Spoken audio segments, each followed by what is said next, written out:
अवधेश ने उत्तर प्रदेश से पूछा है कि सर मेरी पत्नी का और मुझसे झगड़ा हो गया और आपस में हम दोनों का मारपीट हो गया। उसके बाद मेरी पत्नी जाके पुलिस में कंप्लेन की तो पुलिस ने उसका कंप्लेन दर्ज कर लिया और मेरे ऊपर एफआईआर दर्ज हो गया।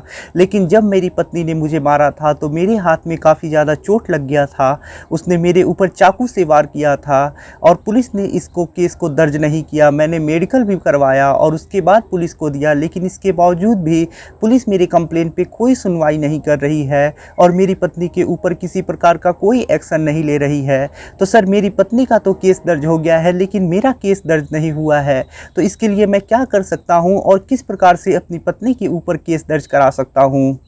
तो देखिए अवधेश जी, मैं आपके बात से बिल्कुल सहमत हूं। जब पत्नी बिना किसी एविडेंस के पुलिस के पास जाती है और पति के ऊपर कंप्लेन करती है तो बिना किसी एविडेंस के, बिना किसी जांच पड़ताल के अधिकतर मामलों में पुलिस पति के ऊपर एफआईआर दर्ज कर लेती है और एक्शन ले लेती है।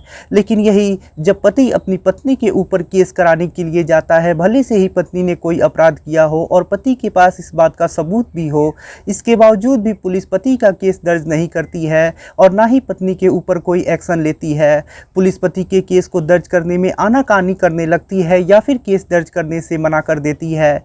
कानून तो कहता है कि कानून सबके लिए समान है, कोई भी अपराध करेगा उसे दंड दिया जाएगा, लेकिन यहाँ पे पक्षपात होता है। पति के ऊपर केस दर्ज हो जाता है पत्नी के द्वारा, लेकिन पति का जो केस होता है, जो पत्नी के ऊपर दर्ज होना चाहिए, वो नहीं होता है। यहाँ पे पति के साथ पक्षपात हो जाती है। इस बात से मैं पूरी तरह से सहमत हूँ।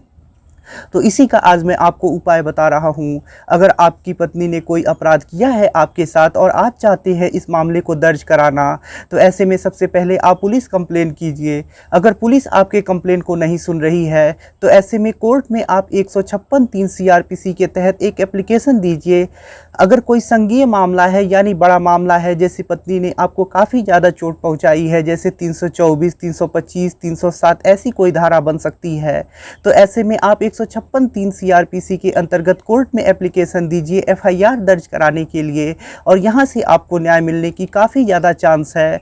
और यदि आपका कोई छोटा मामला है, जैसे पत्नी ने आपके साथ कोई छोटी किस्म का अपराध किया है, असंज्ञेय अपराध किया है, जैसे आपको कम चोट पहुँची है या फिर आपके घर से आपकी पत्नी सामान चुरा के लेके कोई भाग गई है या फिर आपके किसी सामान को हड़प कर ली है, तो ऐसे में आप कोर्ट में कंप्लेंट केस यानी परिवाद दर्ज कराइए। तो मेरा तो आपसे यही सुझाव है कि अगर आपकी पत्नी ने आपके साथ कोई अपराध किया है और ऐसे में आप अपनी पत्नी के ऊपर केस दर्ज कराना चाहते हैं, तो आप अपनी पत्नी के ऊपर कंप्लेंट केस यानी परिवाद कोर्ट में जाके दर्ज कराइए। ये काफ़ी ज़्यादा बेहतर है और जल्द से जल्द इससे आपको न्याय मिलेगा और आपकी पत्नी के ऊपर केस दर्ज हो जाएगा।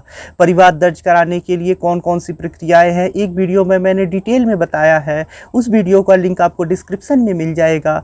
आप उस वीडियो को देख के आवश्यक जानकारी प्राप्त कर सकते हैं कि आप किस प्रकार से परिवाद दर्ज करा सकते हैं। तो अगर आपकी पत्नी ने आपके साथ कोई अपराध किया है और आप चाहते हैं अपनी पत्नी के ऊपर केस दर्ज कराना और पुलिस आपके एफआईआर को दर्ज नहीं कर रही है, आपकी पत्नी के ऊपर कोई एक्शन नहीं ले रही है, तो आप परिवाद दर्ज कराइए।